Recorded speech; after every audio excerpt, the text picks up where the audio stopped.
Hello' everyone, আজি mini ব্লগটো আৰম্ভ কৰিছোঁ টিকলিজনীৰ পৰাই। চ' আহক কি কৰি আছে দেখাই আছোঁ।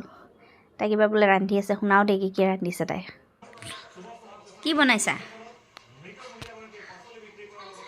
কি বনাইছা? ৰুটি। টেবুলৰ তলত কিয় বহিছে খেলিবলৈ আকৌ? জেগা নাই বেলেগ? মোক কি খাব দিবা?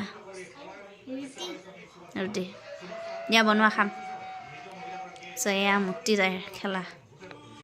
চ' এয়া মহাৰাণী খেলি আছে আৰু তাৰপিছত আমি আকৌ ইভিনিং আহিলোঁ, বা মই, তাৰপিছত আমাৰ মা, মহাৰাণী বাইদেউ গণেশগুৰি যাম, বজাৰ কৰিব যাম বুলি শুনালৈকে পিছে পিছে দৌৰিছে।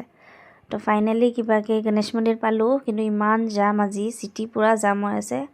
কিবাকৈ মানে গণেশগুৰি আহিছোঁ, ভাবিছোঁ আজি কিয় আহিলোঁ মানে। তাৰপিছত ফাইনেলি আহি পায়ে পটাপট বজাৰকেইটা কৰিলোঁ, কিয়নো বেছি সময় থাকিব নোৱাৰোঁ, ঘৰতো যাব লাগিব। বজাৰ পটাপট কৰিয়ে তাৰপিছত এজনী আকৌ ৰেবিডৰ লগত খেলি আছে। তো আজিলৈ আহিছোঁ, ছাবস্ক্ৰাইব কৰিব চেনেলটো, বাই বাই।